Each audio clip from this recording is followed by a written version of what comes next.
My wife Tanya turned to her business partner Wei and called me their golden retriever. In Mandarin, at our anniversary dinner, white tablecloths and tall windows, my mother 3 seats away. She'd been doing this for 8 months. Every dinner, every phone call, every lie in a language she never expected me to learn.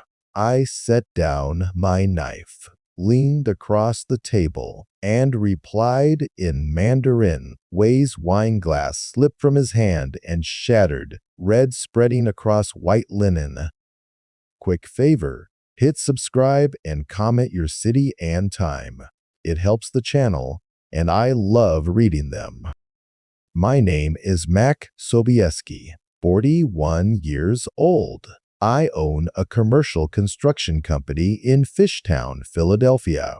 45 employees, 8 to 12 million in annual revenue depending on the year. I built it from nothing. A laborer's wages, a contractor's license, and hands that don't stop. But it didn't start with the company. It started at a kitchen table in a brick row house on East Palmer Street with a man who taught me a language I'd carry for 37 years. My father walked out when I was 3. No note, no forwarding address.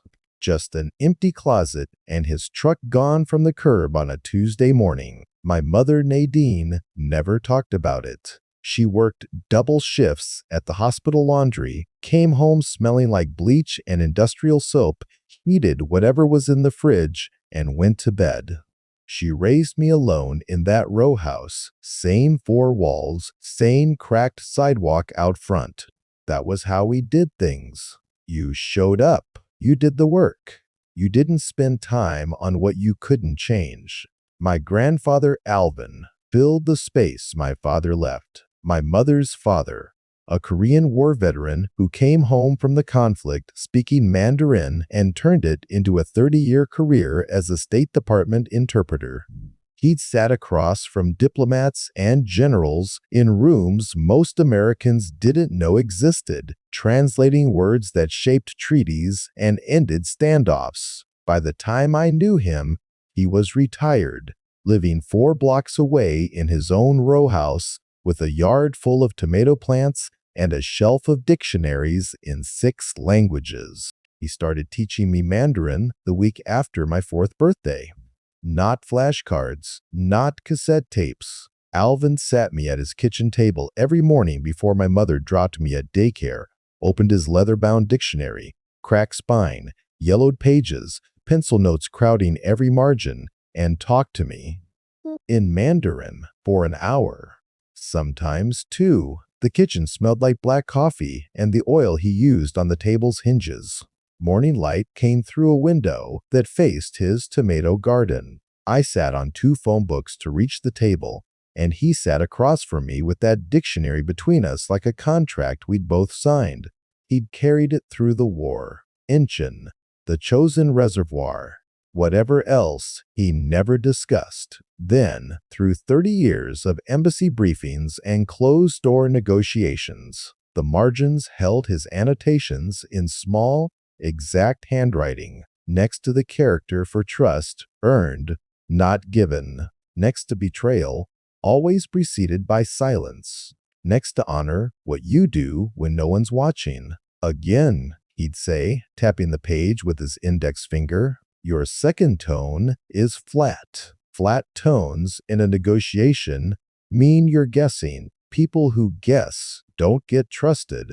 I was 5. I didn't know what a negotiation was, but I fixed my tone. That was the method. No praise for getting it right.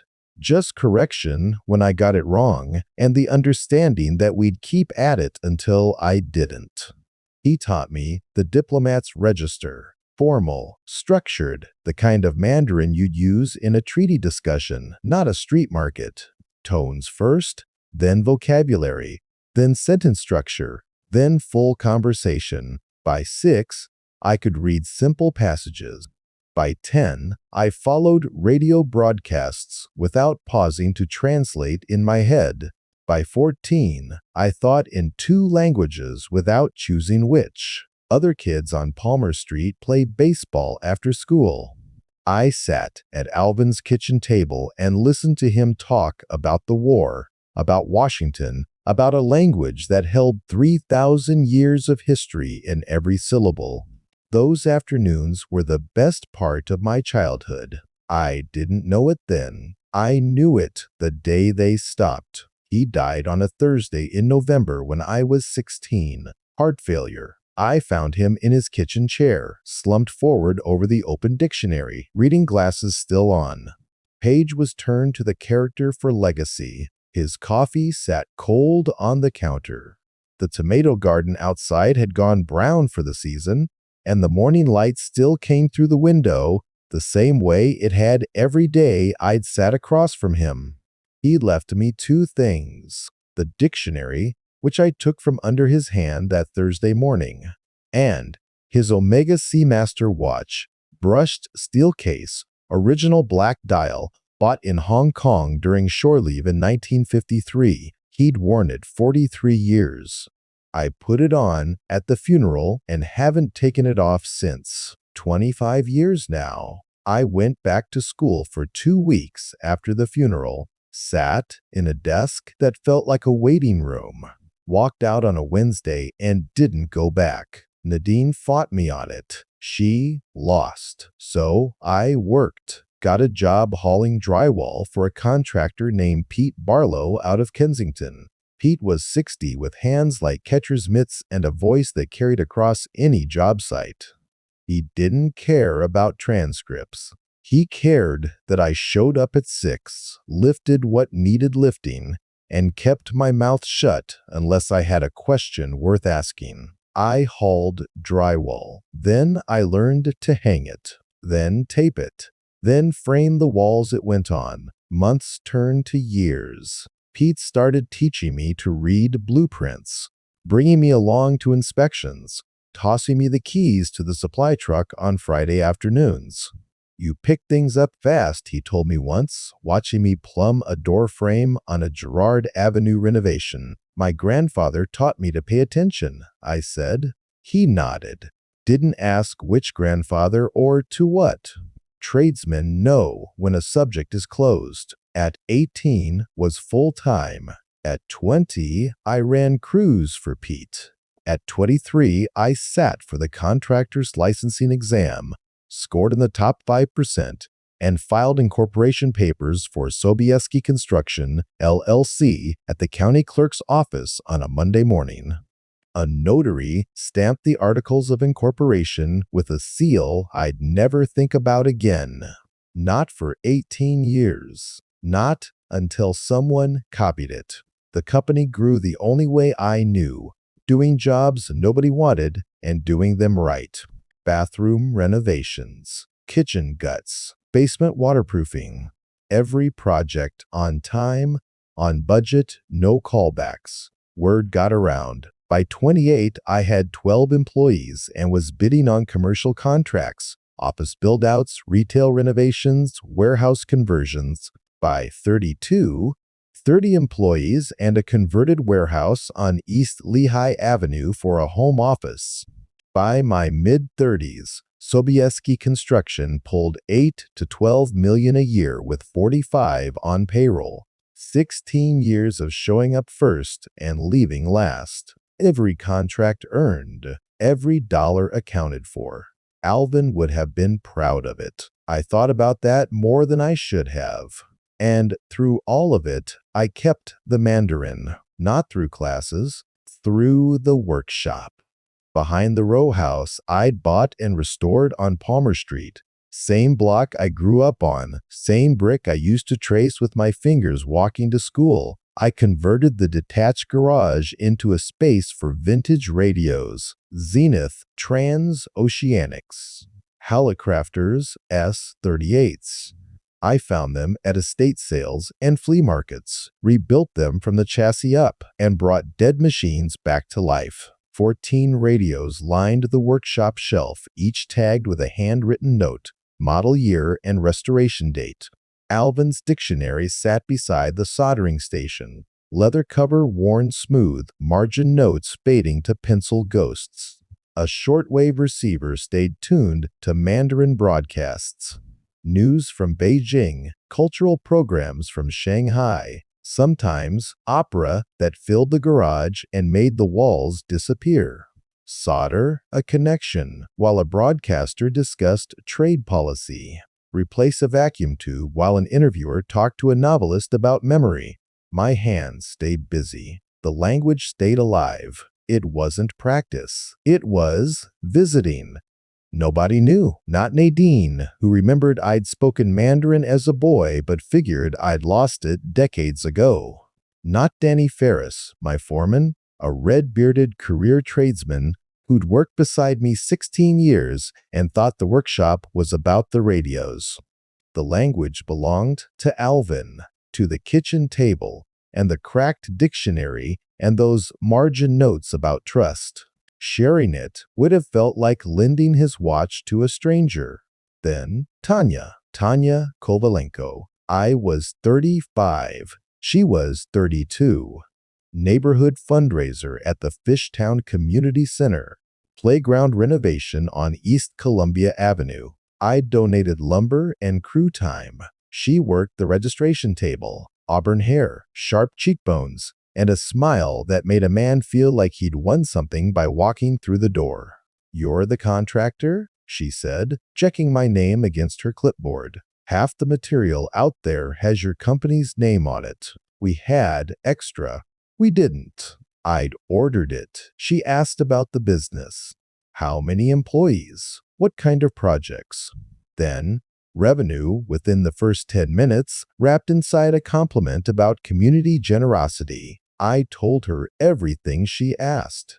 She leaned forward on her elbows, and something behind her eyes recalculated, like a contractor looking at a wall and realizing it's load-bearing. I noticed the shift, told myself it meant she was impressed by the work. She asked me to dinner that week, then to another fundraiser, then to help move a bookshelf that didn't need moving. 3 months later, she had a key to the row house. We married within a year. Small ceremony at St. Laurentius Church, 3 blocks from the row house. My mother sat in the front pew with her arms folded. She staged, Nadine told me the night before, like a house someone's trying to sell. "You're being protective," I said. "I'm being right."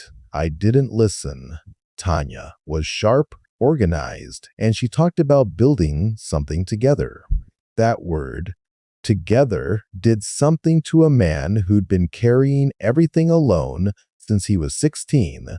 She took an interest in my business, asked about contracts and margins, showed up at job sites on Saturday mornings with coffee for the crew. She seemed to understand the hours without complaint. I came home one night, and the kitchen light was already on. Someone else's work next to mine on the table. Hadn't seen that in 20 years. The Mandarin never came up. During the courtship, there was no reason to mention it. Tanya didn't speak the language, didn't know anyone who did, and I wasn't opening a first date with my dead grandfather taught me diplomatic Chinese at his kitchen table for 12 years.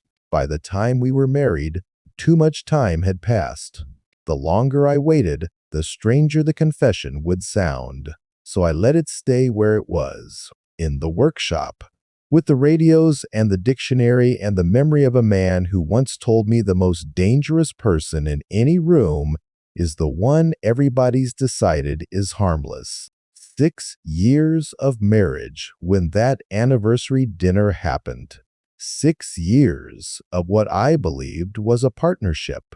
I'd restored the row house top to bottom, replastered walls, refinished the hardwood, rebuilt the kitchen from reclaimed chestnut. The company was at peak capacity. 8 active sites across Philadelphia, bonding and insurance covering $2.5 million. I had the company, the house, a wife, 45 people counting on me, no reason to question any of it, not one.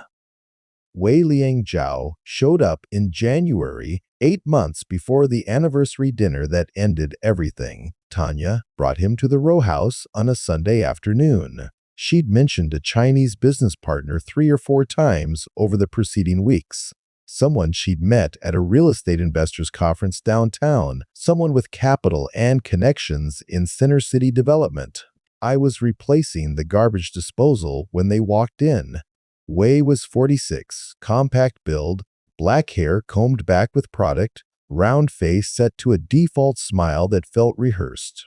Italian suit in charcoal, frameless glasses, and a Patek Philippe he adjusted twice in the first minute. Thin scar along his left jawline. His handshake was firm but brief, the grip of a man who'd learned Western business manners from a manual. "Mack, this is Wei," Tanya said. "Partner I've been telling you about.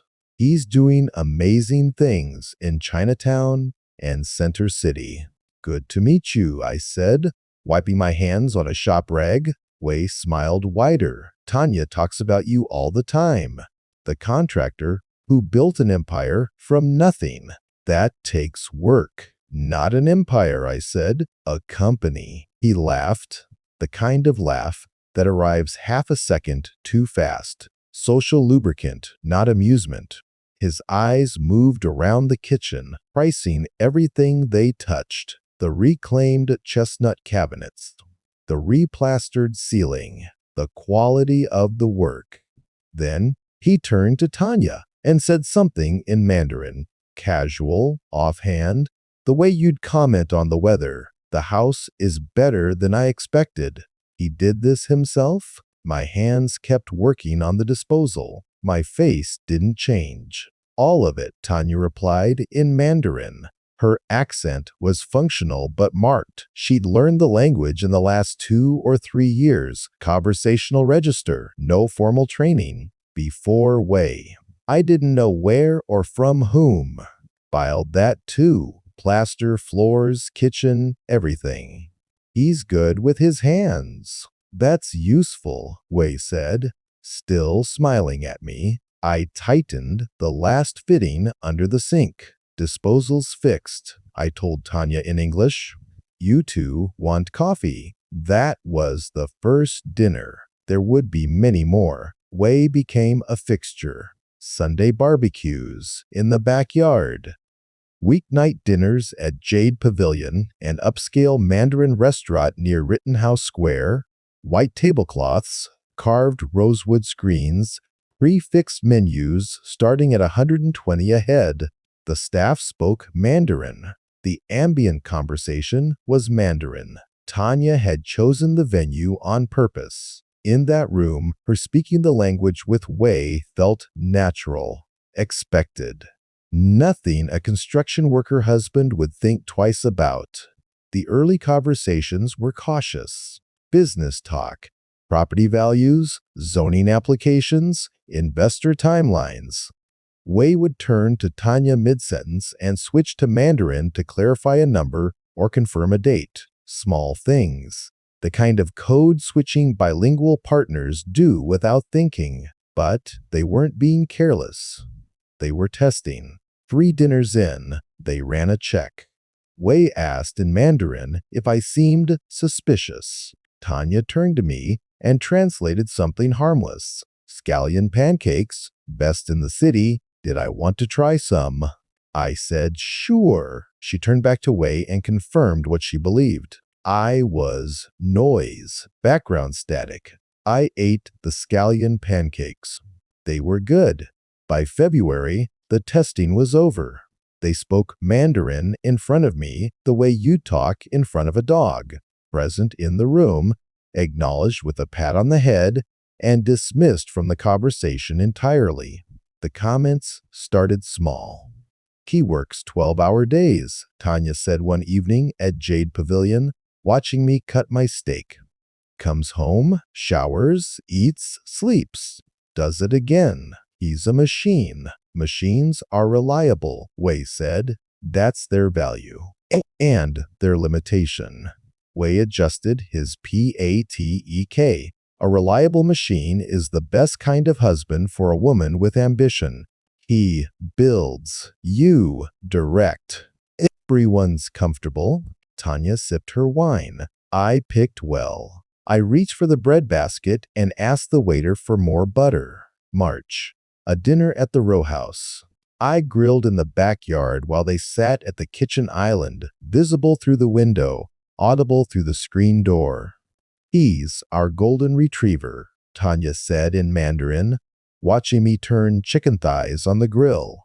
Loyal, simple, happy if you feed him and scratch his ears. You don't need a golden retriever to be smart. You need him to be faithful. Wei laughed. Golden retrievers don't read contracts. That's the point. I flipped the chicken, adjusted the heat, brought in a platter, and set it on the counter between them. Looks great, babe, Tanya said in English, touching my arm. Thanks. I went back for the corn. That was the night the word retriever lodged somewhere behind my ribs. Not because it hurt, because it clarified. April, Jade Pavilion again, private dining room.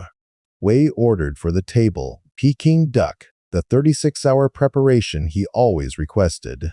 He poured baijiu and raised his glass in my direction with a warm smile before turning to Tanya. Good men build things, he said in Mandarin, but good men don't protect what they build. That's the difference between a builder and an owner. Your husband is a builder. We are owners. Tanya nodded. He trusts me completely. That's his biggest weakness. No, Wei said. His biggest weakness is that he's proud of trusting you. He thinks it makes him strong. I drank the baijiu, thanked Wei for the duck, drove home in silence while Tanya texted on her phone. May. The conversation shifted from personal to operational. At Jade Pavilion, midway through a Saturday dinner, Wei mentioned the Rittenhouse project for the first time, a development deal, commercial property near the square. Tanya responded with specific numbers, square footage, investor commitment, projected return. Then Wei dropped a phrase I hadn't heard before. The Kensington timeline is more important, he said. We need the transfer documents filed before the end of summer. My contact handles the paperwork, but the notary appointment needs to happen in person. Tanya glanced at me. I was reading the dessert menu. He doesn't suspect anything, she said. He won't, Wei replied. Not until it's done. I ordered the mango pudding. That same week, Tanya brought me coffee at the East Lehigh office and sat on the edge of my desk. She wore the expression she brought to my desk every time she needed a signature on something she'd already decided. I've been thinking, she said. Your accounts payable process is a mess. Invoices piling up, late payments on materials. Let me take it over. I'll clean the whole thing up. I leaned back in my chair. You want access to the AP system. I managed billing for a development firm for 3 years, Mac. This is basic stuff. You shouldn't be wasting time on invoices when you could be on site. She had a point. The invoices were piling up. My office manager had quit in December, and I hadn't replaced her yet. I'd been approving payments at midnight between blueprint reviews. I'll set you up with login credentials, I said. Anything over 15,000 needs my sign-off. Of course. She kissed my forehead. You won't even notice. She was right about that. I didn't notice the invoices. Not at first. They were small, individual charges below the threshold. Labor from subcontractors, material costs, equipment rentals, all routed to the Kensington job site. All approved on days I was working across town.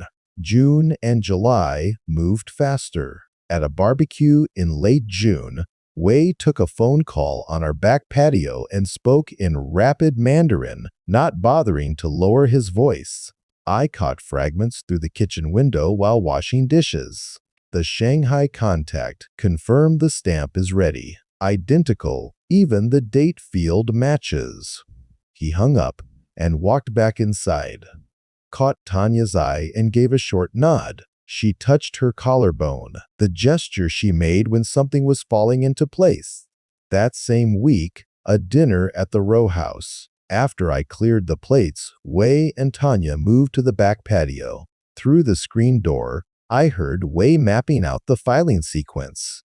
3 submissions starting in July, 4 months apart, structure locked by November. Tanya's reply was too quiet to catch. July brought the Jade Pavilion dinner where the pieces started clicking together. Private room, usual setup, Wei ordering for everyone. Halfway through the second course, Tanya leaned toward Wei and spoke in Mandarin, her voice low but clear. The restructuring paperwork is almost done. 70% ownership transfers to the holding company. His signature is the only thing missing, and we have samples from the contracts in his office. Your contact can match his signature? Wei asked. He's been practicing. The sample set is clean. 12 different contracts, consistent stroke pattern. He says 2 more weeks. And the filing? We file the amendments in stages. 3 separate filings over 4 months. Small enough that the state won't flag a review. By the time anyone looks, the ownership structure will already be recorded. Wei refilled her glass. What about the company's bonding and insurance? If the ownership changes, the surety companies will want documentation. That's what the notary stamp is for. We reproduce the original incorporation seal on the transfer documents. It looks like a standard corporate amendment, not a hostile reorganization. I ate my duck, drank my tea, asked Wei about a basketball game I'd seen the night before. He smiled and told me his take on the Sixers' chances, switching to English without missing a beat. 9 dinners, 4 barbecues, dozens of phone calls I overheard through walls and screen doors and open car windows. I cataloged names, dates, dollar figures, the Rittenhouse Project, the Kensington Timeline, Eastbridge Development Partners, a company name Tanya mentioned once in passing, to Wei, the Shanghai contact who made notary stamps, the signature forger who needed 2 more weeks. Each fragment got filed the way I sorted supply orders, by vendor, by date, by dollar amount. I didn't know how much money they'd already moved, didn't know about the shell company's Delaware registration or Tanya's maiden name on the partnership documents. Didn't understand how the Kensington invoices connected to the ownership transfer. What I knew was the shape of it. 2 people sitting at my table, eating food I'd grilled, drinking wine I'd bought, speaking a language they were certain I couldn't understand, and planning to take the company I'd spent 18 years building. I sat in the workshop that night. Shortwave tuned to a Beijing news broadcast, static hissing beneath the signal like sand shifting in a pipe. Alvin's dictionary open on the workbench, not to any particular page. The soldering iron was off. The radios were silent on their shelf. The garage smelled like old flux and cold metal. I picked up my phone and opened the Notes app. Typed every name, every date, every dollar amount I could remember. Saved the file, locked the phone. The picture wasn't complete yet, but I could see enough to know what I was looking at. Barbecue was late August. Air thick enough to chew, the brick row houses holding heat like kilns into the evening. I had the Weber going in the backyard. Ribs, corn, sausages from the Polish Market on Richmond Street. Cold beer in a cooler by the fence. Tanya and Wei were in the kitchen. The window above the sink was open. Screen in place, no glass, and their voices carried into the yard the way sound carries over still water. Charcoal ticked under the grate. Cicadas worked the trees along the alley. I turned the ribs, brushed on sauce, listened. "I need to tell you something," Tanya said in Mandarin. Her voice was different, lower, the performative warmth gone, replaced by something unguarded. Her hand went to her collarbone, the tell she didn't know she had. "What is it?" Wei asked. "I'm pregnant." 3 seconds of nothing. 4. Sauce hissed, where it dripped through the grate onto coals. "Mine?" Wei said. "Of course yours. And Mack?"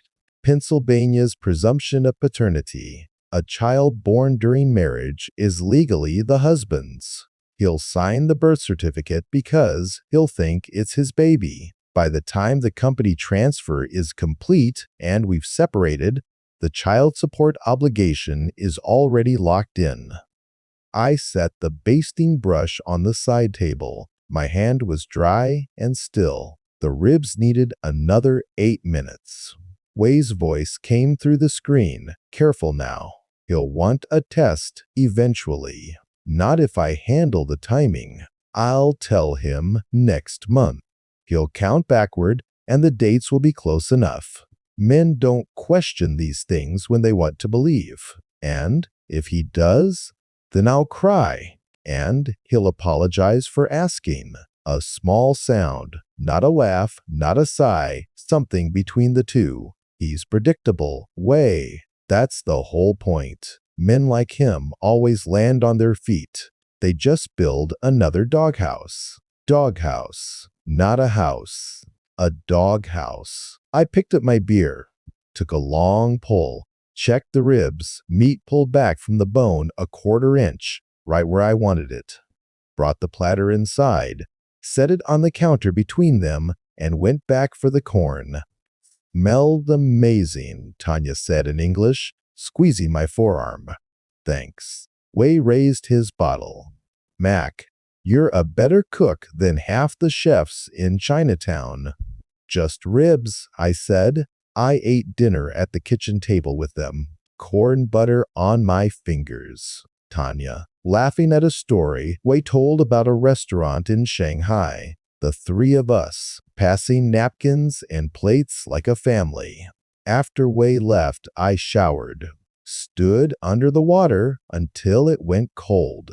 Got dressed, walked to the workshop, closed the door, didn't turn on the light. I sat on the stool beside the workbench, Alvin's dictionary under my left hand, the leather warm from heat trapped in the garage walls. Not anger, something below anger, something structural, like finding rot inside a joist you'd trusted to carry the load. Company, baby, marriage, all 3 compromised, and she'd mapped the timeline so I wouldn't see it until every exit was blocked. Build another doghouse. I opened my phone, added 1 line to the notes file. Baby is Wei's, PA, presumption of paternity. Locked the screen, sat in the dark until the noise in my head went quiet. 4 days later, Danny Ferris showed up at the workshop. Danny was 44, built like a fire hydrant, 5'8", 200 pounds, packed into a frame that hadn't changed in the 16 years I'd known him. Red beard thick enough to lose a pencil in. Neck burned a permanent brick color from 2 decades of outdoor work. He wore the same rotation of faded Carhartt jackets regardless of season and carried a thick 3-ring binder I'd never seen before. Tuesday evening, I was replacing a capacitor in a 1952 Hallicrafters when his truck pulled up the alley behind the garage. No call ahead. Danny wasn't a phone call kind of person. He came through the workshop door, set the binder on the workbench next to my soldering iron, and pulled up the spare stool. "We need to talk about Kensington," he said. I set down the iron. "What about it?" "Invoices don't match the work. Been off for months. I figured maybe you'd brought on subs I didn't know about." But I started checking. He opened the binder. Photocopies of invoices, page after page. each tabbed with colored sticky notes, each annotated in Danny's blocky handwriting, red pen for dollar amounts, blue for dates, black for notes. 32 invoices, he said, all from the Kensington job, drywall crews that never showed, electrical rough-in, build 4 floors we haven't opened yet, HVAC ductwork charged to phases that don't exist in the project plan. He flipped to a section near the back. I cross-referenced everyone against the daily sign-in sheets. Standard construction protocol, a clipboard at the site entrance where every worker logged their name, company, and arrival time. Danny kept them in a locked box in the site trailer. Every day, every sheet. 16 years of habit. Not one of these subcontractors signed in on the dates they were billed for, he said. I pulled delivery manifests too. The material invoices list supplies that were never dropped off. I checked with the lumberyard, the electrical supplier, the HVAC wholesaler. No orders matching these amounts. I turned the pages. Invoices spread across 8 months, each between $5,000 and $14,000. Just under my $15,000 review threshold. Pattern was too precise to be accidental. Someone knew the cutoff. Total, I asked. $340,000. Give or take. Who approved them? Danny reached over and flipped to the last section. A printout from the accounts payable system showing authorization codes. Every invoice carried the same login, Tanya's. I'm not looking to start trouble, Danny said, but every one of those approvals happened on days you were at the Germantown build-out or the Navy Yard project. Every time. Whoever set this up knew your schedule. I closed the binder, set my hands flat on the workbench. The half-soldered Hallicrafters sat beside a 1946 Philco with its chassis exposed. How long did this take you? Couple weeks. Started pulling invoices in July when a drywall crew billed for a Saturday and the site was locked up. Didn't add up, so I kept pulling. You tell anyone? Nobody. I looked at Danny. 16 years. He'd been there when the company was 12 guys and a leased pickup. He ran crews in 100-degree heat and 0-degree mornings without complaint. He kept sign-in sheets the way other men kept journals, because that's what a foreman does. Thank you, Danny. He nodded, stood. Whatever this is, I've got your back. I know. He left the way he came, through the alley, no phone call, no drama. His truck turned the corner onto Palmer Street. I read the binder cover to cover. Every page, every annotation, every invoice. $340,000 bundled through my company's own accounting system by my wife, and I'd missed it because I handed her the keys. That night, around 11, I was in bed with a book open on my chest when Tanya's phone rang in the bathroom. She answered in the shower, voice bouncing off tile, water running, speakerphone on, because she never pressed a wet screen to her face. Way's voice came through the bathroom door, clear as a radio signal. I turned a page I hadn't read. They went through the same ground I'd heard at Jade Pavilion. The filing schedule, the stamp, the signatures. But now, with dates attached, the transfer documents were finished. The forger had delivered what Way called his best work. The Shanghai contact had confirmed the stamp was identical to the original. Same impression, same ink density, even the date field alignment. When do we file? Tanya asked. First amendment goes in next week. The water turned off. Tanya's voice dropped. What about his bonding company? If ownership changes, they'll want documentation. That's what the stamp handles. The documents look like standard corporate amendments. Routine maintenance. Nobody questions paperwork that looks boring. And if someone does, Then we have the signatures, the stamps, and 4 months of filings that look clean. By that point, the burden of proof is on him to show fraud. That takes years. We'll be gone. The bathroom door opened. Tanya walked to the dresser in a towel, set her phone down, started drying her hair. "Everything okay?" I said. "Just way. Business stuff." "Go to sleep, babe." I closed the book, turned off the lamp. In the dark, I lay still. The old pipes ticked as hot water drained from the shower. Tanya's hairdryer hummed behind the bathroom door. A neighbor's stereo, 2 houses down, pushed bass through the shared walls. 340,000 in stolen invoices. Forged transfer documents to take 70% of my company. A fabricated notary stamp copied from records I filed 15 years ago. A pregnancy they planned to pass off as mine. All of it built on one assumption: the golden retriever. Loyal, simple, happy if you feed him. I waited until Tanya's breathing slowed. Then I got up, crossed the hallway, walked through the kitchen, and let myself into the workshop. Danny's binder on the left, Alvin's dictionary on the right. I stood between them until the streetlight outside cast a yellow bar across the workbench and the garage had gone full dark. The conspiracy didn't start 8 months ago when Wei walked into my kitchen. It didn't start when Tanya asked for accounts payable access. It started before the wedding, before the courtship, before the neighborhood fundraiser where she leaned on her elbows and asked about revenue within the first 10 minutes. She never wanted a marriage. She wanted a company. I was the delivery mechanism. I opened my phone, typed 3 words into the search bar: forensic accountant, Philadelphia. Scrolled the results. Read credentials, case histories, specializations. Found the name I needed on the second page.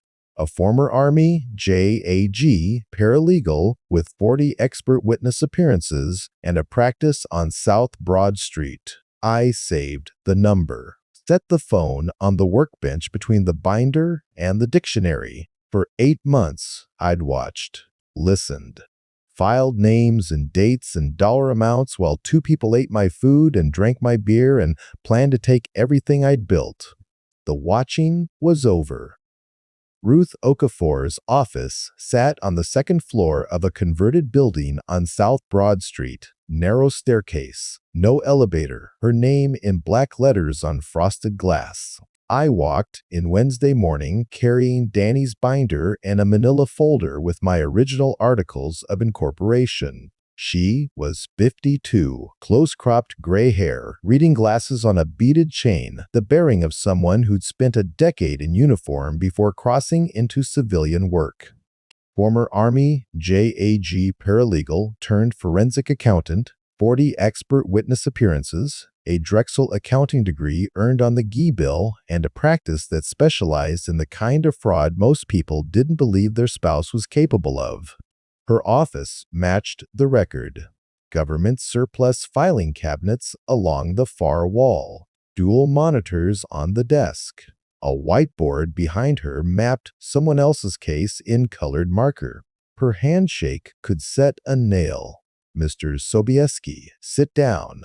I sat. Set the binder on her desk. Gave her the short version. My wife had been routing fraudulent invoices through my company's accounts payable system. $340,000 over 8 months, all from a job site in Kensington. Subcontractors who never showed. Materials never delivered. Every invoice kept under my $15,000 review threshold. Ruth opened the binder, turned pages. Read Danny's annotations. The blocky handwriting, the red pen for dollar amounts, blue for dates.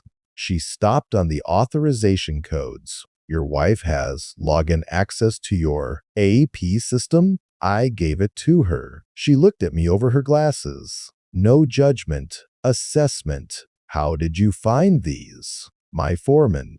Danny Ferris, 16 years with the company. He noticed a crew billed for a day the site was locked. Started cross-referencing against daily sign-in sheets. Good foreman, the best. She turned back to the binder, flipped to the subcontractor names. These companies, you verified whether they're real? That's why I'm here. Ruth closed the binder, both hands flat on its cover. What else? I set the manila folder beside the binder. Inside were my original articles of incorporation, filed 18 years ago. I told her I believed someone had copied the notary stamp from these documents to forge ownership transfer papers, reassigning 70% of my company to a holding entity I didn't control. What makes you believe that? Conversations I overheard between my wife and her business partner. They discussed forged signatures, a fabricated notary stamp, and a filing schedule designed to transfer ownership in stages over 4 months. Who's the partner? Wei Liang Zhao, Center City investor with Shanghai connections. Real estate portfolio across Chinatown and beyond. They've been running this together at least a year. Ruth took the articles from the folder, held the notary stamp up to her desk lamp, set it down, drew a yellow legal pad from her drawer. Give me 2 weeks. I'll trace every invoice, identify the shell entities, and check every corporate filing your company has on record with the state. If someone filed amendments using a forged stamp, the match will be there. What do you need? This binder. These articles. Full financial access going back 3 years. And patience. I gave her everything she asked for and drove to the Germantown site. Spent the rest of the day pouring concrete footings. Concrete doesn't lie about its composition. You mix it right or you don't. 9 days of pouring concrete and running crews and eating dinner across the table from a woman who was stealing my company. Ruth called on the 9th morning. Come in, bring coffee. I walked into her office at 7 with 2 large blacks from the diner on the corner. The whiteboard had been cleared. My name ran across the top in red marker. Below it, a web of arrows, account numbers, and company names in 3 colors. Ruth stood at the board with a blue marker. Your foreman found 32 invoices totaling $340,000. I found 15 more he missed. Different vendor names, same pattern. Another 92,000, 432,000 total, and every dollar flows through a single entity. She tapped a box at the center of the web. Eastbridge Development Partners, LLC Delaware Shell Company. Registered 18 months ago. Delaware required almost no disclosure, which was why they'd chosen it. But they got lazy. Ruth circled the address beneath the company name. Same registered agent address Wei Liang Zhao used for 3 of his other business entities. Linked the fraud to him in 1 step. She tapped a second box. Tanya was listed as a silent partner under her maiden name. Kovalenko didn't bother with an alias, I said. Didn't think she needed one. Ruth traced the arrows on the board. $432,000 from Sobieski Construction into Eastbridge, then split across 3 bank accounts controlled by Wei. Some into his operating accounts for the real estate portfolio. Some into a joint account he shared with Tanya, opened 14 months ago at a Center City bank. Some into escrow tied to a property purchase in Northern Liberties. They bought property with my money. Among other things, she set down the marker and picked up a folder from her desk. Inside were photocopied documents. Corporate amendment filings obtained from the Pennsylvania Secretary of State's records. 1 amendment to my articles of incorporation had been filed in early September. It reassigned ownership shares to a holding company called Eastbridge Capital Group, different name from the LLC, same registered agent, same address. It carried a notary stamp. Based on what I'd overheard, 2 more filings were planned over the following months, spaced far enough apart that the state wouldn't flag a review. This was the first move. Ruth laid my original articles beside the amendment filing. Then she took a jeweler's loupe from her desk drawer and held it over the notary stamp on the original outer ring. 10 o'clock position. I put my eye to the loupe. The metal rim pressed cold against my brow. Under magnification, a hairline crack in the ring, invisible without the glass. A fine fracture where metal had worn down over 18 years. Now the amendment. Same crack, same position, same width. Date field, Ruth said. On your original, the numerals sit a ½ millimeter left of center. Manufacturing defect in the stamp. Every impression it made would carry the same offset. I looked at the amendment. Same offset. Someone didn't forge a notary stamp, I said. Someone copied mine, down to its defects. They accessed your foundational corporate records, reproduced the stamp, and used it to file an ownership transfer in your name. She sat down, took her coffee. But that's not the worst of it. She opened a spreadsheet on her monitor. Dates, transactions, filing records in chronological order. Eastbridge Development Partners was registered 18 months ago. Tanya's name appeared on the partnership documents.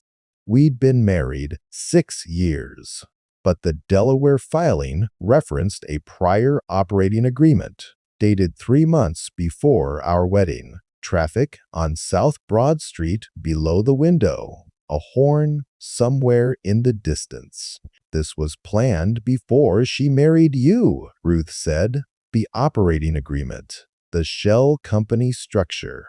The access strategy. Your wife didn't decide one morning to steal your company. She married you to steal it.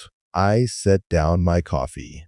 The cup left a ring on the edge of her desk. What do we do? Ruth picked up her phone. Rick, it's Ruth. I have a client you need to meet today. Rick Palmisano, divorce attorney, South Philly raised, walked in 2 hours later.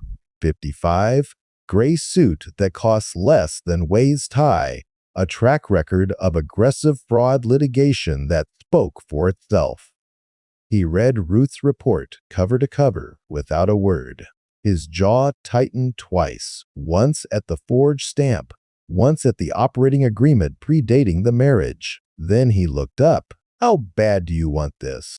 I want my company, the truth on record, and I don't want 5 years in court. Rick laid out the strategy. Same 48-hour window, 2 filings. First, divorce petition, family court, with an emergency asset freeze on all jointly held accounts and the company's operating funds. Second, criminal fraud referral to the DA with Ruth's full forensic package, the duplicate stamp, the traced funds, the forged filing. Why simultaneous? I asked. While they're scrambling for criminal defense attorneys, they get served with civil discovery demands. They have to produce financial records for both proceedings. Can't coordinate a story while fighting on 2 fronts. Ruth set her glasses on the desk. There was another angle. Wei Liang Zhao had entered the country on an EB-5 investor visa, qualifying investments, job creation requirements. A fraud conviction was moral turpitude under immigration law, mandatory deportation proceedings. His visa would enter USCIS review the day charges landed. Before conviction, his conditional residency was already in jeopardy. Rick's eyebrows lifted. First expression besides business I'd seen on his face. Wei had 12 properties in Philadelphia, around $28 million in value, all frozen the moment a court order hit. Rick looked at me. When do we pull the trigger? Our anniversary dinner, September 14th, private room at Jade Pavilion. I want every filing on record before that dinner. Why, that night? Because they'll be together. and because I'm going to tell them in Mandarin that I understood every word they've said for 8 months. Rick looked at Ruth. Ruth looked at Rick. We filed 2 hours before the dinner, Rick said. By the time they're sitting across from you at that table, the divorce petition and criminal referral are already on record. They won't know until they're served. 3 weeks to finalize the filing package, Ruth said. Forensic report in 10 days. Rick, you draft the emergency motion and a referral. Done. I stood. The Omega sat on my wrist where it had sat for 25 years. One question, Rick said. How did you find out about the forged documents? The invoices came from your foreman, but you walked in here knowing about the ownership transfer, the notary stamp, the filing schedule. How I understood their conversations. Everyone for 8 months. Ruth set down her coffee. They spoke in front of you, in Mandarin, every dinner, every phone call. They assumed I couldn't follow a word, and you can. My grandfather was a State Department Mandarin interpreter, Korean War. He taught me from the time I was 4 years old. The office went quiet. Rick sat back in his chair. Ruth took off her glasses and cleaned them on her sleeve, the first unnecessary gesture I'd seen her make. They never knew, she said. Not a question. They never asked. Rick picked up his pen. September 14th. We'll be ready. Ruth finished the report on day 10. Rick had the filings drafted by morning. For 3 weeks, I ran crews, poured concrete, and ate dinner across the table from a woman stealing my company.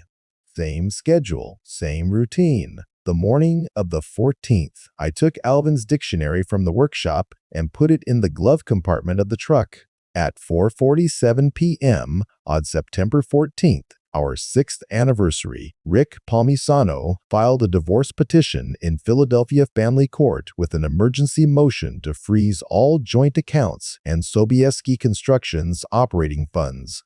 5 minutes later, he submitted a criminal fraud referral to the district attorney with Ruth's full forensic package. Duplicate notary stamps, 432,000 in traced transactions.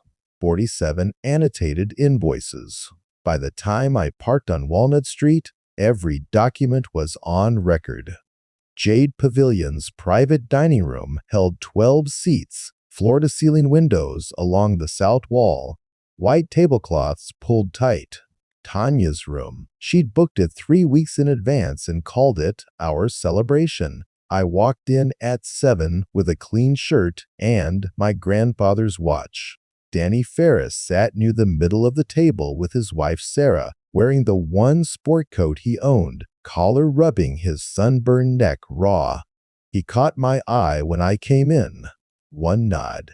He knew enough. Rick wanted him present for what came next. My mother Nadine sat 3 seats from the head of the table. Black dress, silver cross at her throat, purse on her lap with both hands. The way she held it in church, ready to leave at any moment. She'd never liked this restaurant. Never liked Tanya. Tanya stood at the head of the table adjusting place settings she'd rearranged twice already. Auburn hair blown straight, black dress. The smile she wore for an audience. Wide, warm, a degree off from real. Beside her plate sat a stack of legal-sized documents with a gold Mont Blanc pen laid across them at an angle. She'd told me about this over breakfast. A restructuring gift. Lighten your workload, babe. Let me handle the corporate side so you can focus on building. She'd squeezed my hand when she said it. The documents would transfer 70% of Sobieski Construction to Eastbridge Capital Group. My company signed away with a gold pen and a kiss on the forehead.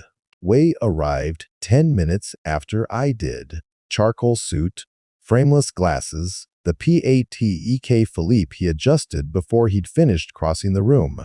He shook my hand, clapped my shoulder. "Happy anniversary, my friend," he said. 6 years is worth celebrating. Thanks, Wei. He sat across from me. Ordered for the table, Peking duck, steamed bass, a bottle of French wine that cost 3 times what the food did.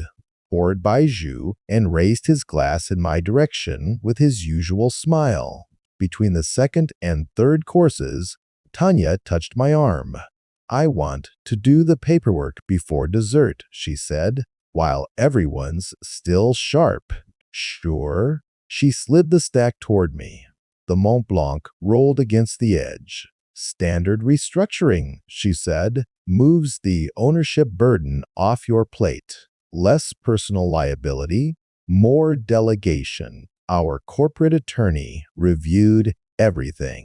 Her hand went to her collarbone. My anniversary gift to you. I picked up the stack. Turned pages. Took my time. Page 6 stopped me. The signature line was on page 11. Blank. Waiting for the pen. But page 6, buried between 2 paragraphs of legal language, held a practice copy of my signature. A draft left in the stack. Whoever assembled the packet hadn't caught it. The K in Sobieski leaned at the wrong angle. The loop on the M opened too wide. Close enough to fool a filing clerk. Not close enough to fool the man who'd written it 10,000 times. I set the documents down. Our waiter approached with fresh glasses. Late 20s, name tag reading J.L. Zhao Long. He'd told me during a slow evening weeks ago. A graduate student from Nanjing working nights. I'd noticed him at previous dinners. Caught him pausing near our table when Tanya and Wei spoke Mandarin, something registering behind his eyes that he kept to himself. J.L. poured wine and stepped back to his station against the wall. Tanya leaned toward Wei. The switch to Mandarin came the way it always came. Automatic, unguarded, the private channel they'd used for 8 months without a second thought. The golden retriever is about to sign his company away, she said. 6 years and 1 pen stroke. Happy anniversary to us. Wei smiled, adjusted the PATEK. After tonight, we file the remaining amendments. November and January. By February, the structure is locked. And the baby, one thing at a time. Let him sign first. Tanya turned back to me. English, the warm smile. Ready, babe? Page 11. I set down my knife, unbuckled the Omega Seamaster from my wrist, set it on the white tablecloth beside my wine glass. Brushed steel on white linen. The watch sat there, the way a document sits on an attorney's desk. Something entered into the record. The table went quiet, not because the watch meant anything to them, because a man about to sign paperwork doesn't take off his watch and lay it down like a marker. I looked at Tanya, then at Wei, and I spoke in Mandarin, not Tanya's Mandarin, the conversational register she'd picked up from apps and late nights with Wei, not Wei's business Mandarin, the diplomat's register, formal structure, clean tones. The language of treaty rooms, taught to me at a kitchen table in Fishtown by a man who'd used it to end standoffs between governments. You called me your golden retriever, I said. Part. Fourteenth, at the row house. Loyal, simple, happy if you feed him and scratch his ears. Tanya's hand stopped halfway to her glass. April 9th, this room. You told her the difference between a builder and an owner. I turned to Wei. His smile had come apart like a joint failing under load. Good men build things, but don't protect what they build. We are owners. I set both hands flat on the table. You were saying something about builders and owners. Wei? His wine glass slipped. His fingers opened. Not a drop, a release. The hand going slack. The glass hit the tablecloth and shattered. Red spread across white linen, reaching the Mont Blanc pen, soaking into the edge of the documents. I kept going. Eastbridge Development Partners. Delaware registration, 18 months ago. Tanya listed as silent partner under Kovalenko. Same registered agent address as 3 of your other entities. $432,000 routed through the Kensington job site. 47 invoices, everyone under $15,000. Everyone approved on days I was working across town. Tanya's color was gone. Her lips moved without sound. Her hand pressed flat against her collarbone. The notary stamp your Shanghai contact fabricated, identical to the seal on my original articles of incorporation from 18 years ago. Same hairline crack at 10 o'clock. Same offset in the date field. A forensic accountant matched them under magnification. Wei pushed back from the table. His chair caught the carpet and held. And the pregnancy. I said it the way Alvin taught me to deliver the line that ends a negotiation. Level, unhurried, final. August 19th. Through the kitchen window above the sink. The baby is Wei's. Presumption of paternity. Your plan was to lock me into child support for a child that isn't mine while you walked away with my company. The room held. Danny sat with both hands flat on the table, jaw set like a man watching a controlled demolition. Sarah gripped his forearm. 2 neighborhood couples Tanya had invited, patting friendly faces she'd planned to have watch me sign, stared at their plates. J.L. stood against the wall, arms at his sides, eyes fixed on me. He understood every word, not just tonight. Every dinner before this one, every Mandarin conversation Tanya and Wei had spoken at these tables for 8 months, treating the staff and the husband like furniture. I pulled the documents back, opened to page 6, turned the stack around and slid it across the table toward Tanya. My finger on the practice signature. You left this in the stack, I said. English now, for the room. The K leans wrong. The M is too open. But it doesn't matter anymore. I looked at Tanya. Rick Palmisano filed divorce papers in family court 2 hours ago. Emergency asset freeze on all joint accounts and Sobieski Construction's operating funds. Already on record. Mack, criminal fraud referral to the district attorney. Full forensic report. Duplicate notary stamps. Traced shell company transactions. 47 invoices with authorization codes tied to your login. I turned to Wei. Your EB5 investor visa enters USCIS review the day charges are filed. Fraud constitutes moral turpitude under immigration law. Mandatory deportation proceedings. Your 12 properties are frozen by court order as of 5 o'clock this afternoon. Broken glass sat in a pool of wine between us. Wei said nothing. His hand trembled against the tablecloth. The PATE, K. Philippe, caught the overhead light. You don't understand, Tanya said. Her voice had gone thin. Her fingers pressed white against the table's edge. It's not what men like him always land on their feet, I said. They just build another doghouse. August 19th. Through the kitchen window. Your words. She stopped. The clink of flatware from the main restaurant carried through the door. Nobody at our table moved. Nobody reached for a glass or a phone. The room held the way a structure holds in the seconds after a load-bearing wall drops. Everything still standing, nothing sure of itself. My mother looked at me. Her hand had gone still on her purse. Her son was speaking a language she thought he'd lost 25 years ago, and what that meant was rewriting every dinner she'd attended at this table, 3 chairs away, purse on her lap, not liking this restaurant, not liking this woman, never knowing why until now.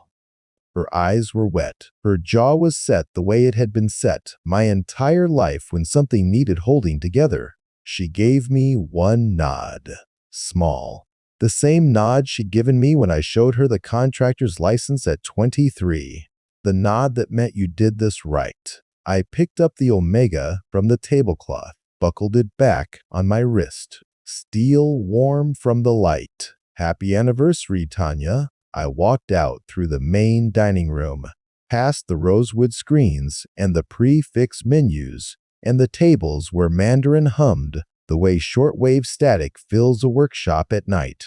JL stepped aside as I passed. Our eyes met, a look between two men who'd understood every word in that room and everything those words had carried. Walnut Street was cool after the restaurant's heat. September air, city noise, a bus pulling away from the curb. I got in my truck and sat with both hands on the wheel. The engine turned over on the first try. Alvin's dictionary sat in the glove compartment where I'd put it that morning. I didn't open it. The margin note beside the character for betrayal was in my head already, written in his small handwriting 25 years before I'd ever need it. Always preceded by silence. I put the truck in gear and drove. The morning after the dinner, I drove to the Germantown site and poured concrete footings. Same boots, same crew. Danny showed up at 6 with coffee and said nothing about the night before. He'd been there. He knew. Rick called at noon on the second day. Asset freeze is in place, he said. Every joint account, the Sobieski Operating Fund, Eastbridge Development Partners, and 3 accounts tied to Way. Judge signed the emergency order this morning. The DA, Ruth's forensic package hit the fraud division yesterday.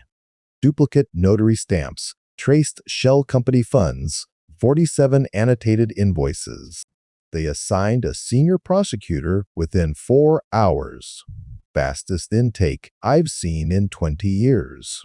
I leaned against the site trailer. A concrete truck backed through the lot behind me, their side scrambling.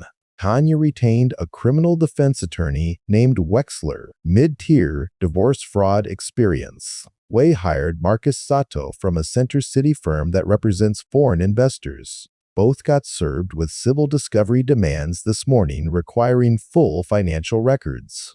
While they're building a criminal defense, they're also producing documents for family court. 2 fronts. That was the design. Thursday, Sato filed an emergency motion to unfreeze Way's accounts, arguing the court had overreached. Judge Alvarez, 20-year veteran of the Court of Common Pleas, read Ruth's forensic report at the bench for 40 minutes while Sato waited. The duplicate notary stamps, the matched hairline crack, $432,000 traced through Eastbridge to Way's personal accounts. 6 sentences. Motion denied. 12 properties across Philadelphia, Chinatown, Center City, Northern Liberties stayed locked. $28 million in real estate frozen under court order. Rick called from the courthouse steps. Sato asked for a recess before the ruling was finished. Didn't get one. The digital evidence came the following week. Ruth coordinated with the DA's forensic team on Tanya's devices, phone, laptop, cloud accounts, and called me into her office on a Tuesday. Coffee from the corner diner between us. The whiteboard behind her desk had grown since my first visit. More names, more arrows. Sit down, she said. She turned her monitor toward me. A spreadsheet of extracted files sorted by creation date. Your wife codes her closet by season and labels her pantry with a label maker. But she's never backed up this laptop, never wiped her downloads folder. 47,000 unread emails sitting in her inbox going back 3 years. 3 draft versions of the ownership transfer documents sat in Tanya's downloads folder. Sobieski, transfer, V1, V2, V3. Track changes, showing the language evolving from rough framework to the version she placed in front of me at the anniversary dinner. creation date on version 1, Ruth said, tapping the screen. 4 months before our wedding.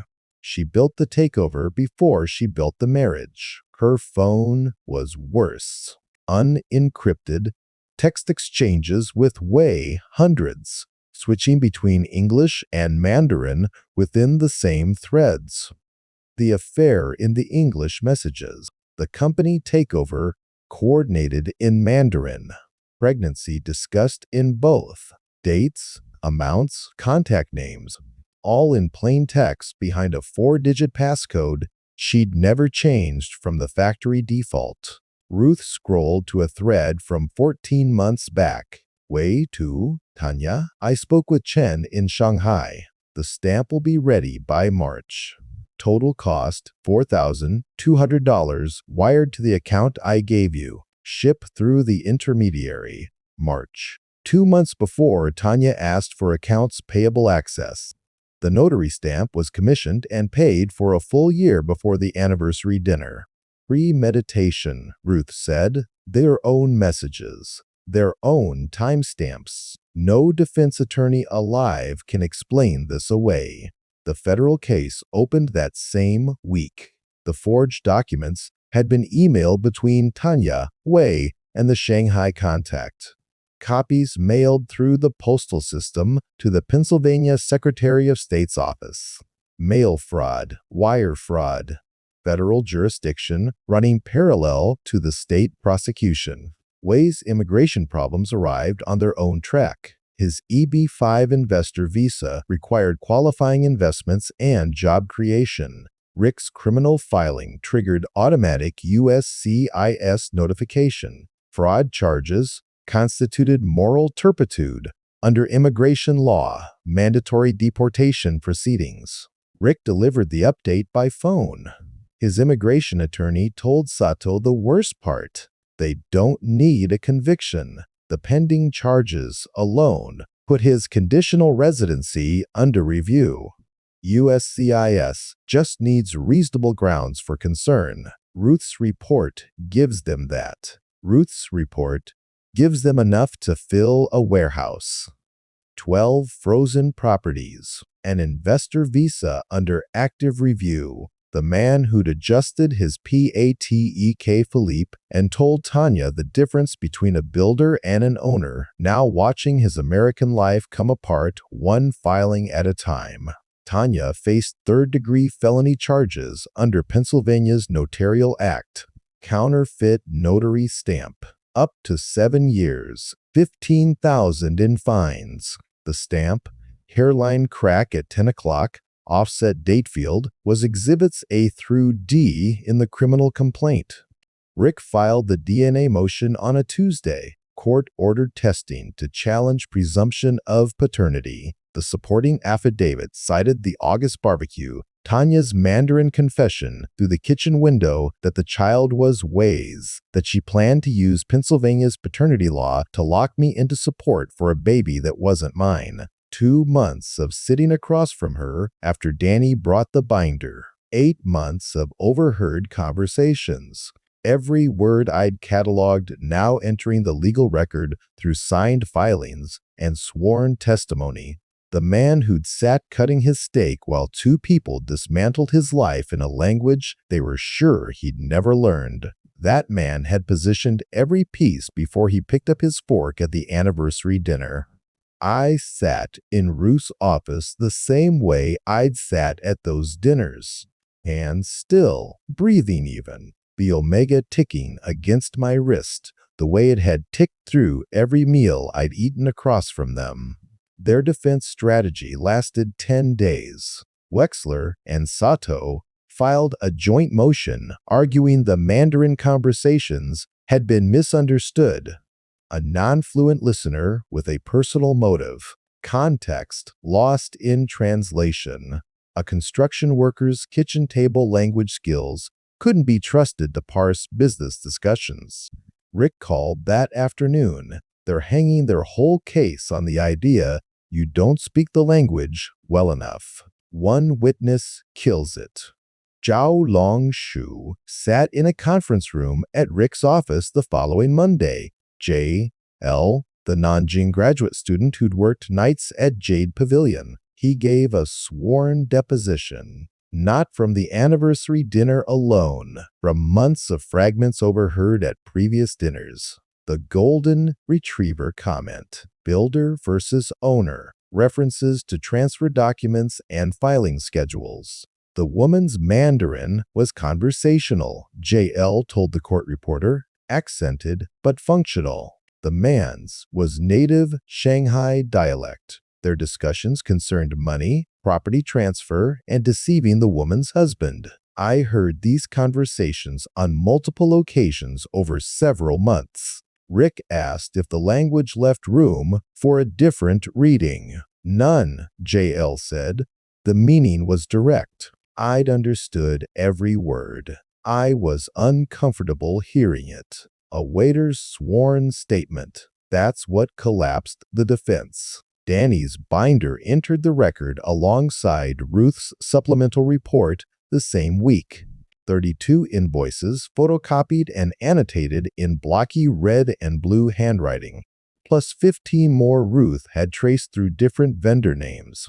47 total, cross-referenced against sign-in sheets and delivery manifests. Every subcontractor who'd billed for work they never performed, documented by a foreman who kept records because that's what the job required. The binder sat on the evidence table in both proceedings, a 3-ring monument to showing up and paying attention. Tanya's attorney approached Rick about a plea deal in late October. The digital evidence had gutted every angle: pre-wedding documents, Shanghai correspondence, unencrypted texts. The DA's office looked at the scope of premeditation and declined to negotiate. Word moved through the trades the way it moves, at supply houses, over lunch counters, between guys loading trucks at 5 in the morning. A contractor's wife tried to steal his company, spoke Mandarin in front of him for 8 months, figured he'd never learned it. He understood every word. Then he let the paperwork do the rest. Bonding companies called. Relationships held. Insurance carriers renewed without conditions. Subcontractors who'd worked my jobs for a decade checked in, not with sympathy, with business. What's the next project? Danny stopped by the workshop one evening after the crew had gone home, stood in the doorway with his hands in his jacket pockets. Pete Barlow called, he said. Pete, the contractor who'd given me my first job hauling drywall at 16, 85 now, retired to the shore, said, to tell you, the Fishtown guys are proud of you, said, your grandfather would be too. I set down the soldering iron. The shortwave played a Mandarin broadcast, someone discussing grain futures in Heilongjiang province. The dictionary sat on its shelf where it had sat for 25 years. Thanks, Danny, he nodded. Left the way he came. The real estate network carried the story through every conference room and closing dinner in Center City. A contractor who speaks Mandarin caught his wife and her partner conspiring at his own table for months. Not gossip, a lesson about assumptions. A developer I'd bid for 3 years back called The Office. Offered me the contract over the phone. Heard you're the most interesting contractor in Philadelphia, he said. I pour concrete, I told him. That's all, he laughed. Gave me the job. Tanya and Wei had built their scheme on a single belief that a man who worked with his hands couldn't fight with his head, that a contractor from Fishtown wouldn't know a shell company from a shipping container, that the Golden Retriever would sign what was put in front of him. Now they sat in separate attorneys' offices producing records for 2 courts and a federal investigation. Assets frozen. Visa under review. Defense collapsed. Their own messages, their own timestamps, their own files, every undeleted text and unsecured download turned against them by a forensic accountant with a loop and a legal pad. The woman who organized her closet by season and labeled her pantry shelf by shelf. undone by the one folder she never thought to open. If you're enjoying my story, hit like and rate it from 1 to 10 in the comments. Tell me why. Thank you. 6 months later, the divorce was final. Full asset recovery. Sobieski Construction restored to sole ownership. My name, my company, same as the day I filed those incorporation papers at 23. The row house on Palmer Street stayed mine. Every account unfrozen and reconciled. The court ordered $432,000 in restitution. The criminal fraud case went to trial in March. Ruth's forensic report, duplicate notary stamps, traced shell company transactions, pre-wedding operating agreement, formed the prosecution's foundation. J.L. Exu testified for 2 hours. The graduate student from Nanjing who'd spent months overhearing Mandarin conversations at Jade Pavilion and keeping his discomfort to himself. On the stand, he was precise, specific, unshakable. He confirmed dates, phrases, dollar amounts. The golden retriever. Builder versus owner. The filing schedule discussed over Peking duck. His testimony corroborated mine word for word. Court-ordered DNA testing came back in January. Wei Liangzhao, biological father. The presumption of paternity dissolved on a single page of lab results. No obligation, no child support, no legal connection to a pregnancy designed as a trap. Wei faced the fraud trial and deportation proceedings on parallel tracks. USCIS revoked his EB-5 visa pending criminal resolution. Federal wire and mail fraud charges ran alongside the state case. 12 properties valued at $28 million stayed frozen under court order. His immigration attorney filed 3 separate appeals, all denied. The man who told Tanya that good men don't protect what they build now sat across from prosecutors who'd assembled their case the same way, one filing at a time, no shortcuts, no gaps. Tanya took a plea, 3rd-degree felony under the Notarial Act. Sentencing pending. I didn't attend either proceeding. Rick handled the courtroom. I handled the concrete. A Tuesday evening in April. Workshop. The detached garage behind the row house, same space I'd converted 15 years ago. April light angled through the garage window. The air smelled like old flux and warm dust. 14 radios on the wooden shelf, each with a handwritten tag, model year, restoration date.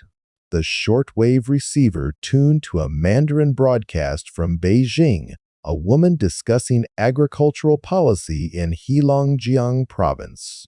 Her second tones were clean. I had a 1948 Zenith Trans-Oceanic open on the workbench, chassis exposed, vacuum tubes upright in their sockets, 60 years old and still holding. A resistor had drifted out of tolerance, 47 kiloohms reading 62. I heated the iron, touched solder to the joint, and watched it flow. Alvin's dictionary sat open beside the soldering station, cracked leather cover.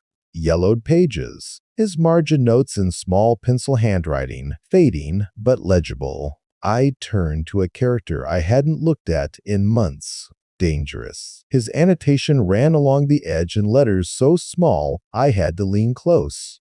The most dangerous person in any room is the one everybody's decided is harmless.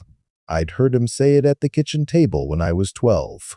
Thought he was talking about the war, about diplomats and generals in rooms I'd never see. The solder cooled. I tested the joint.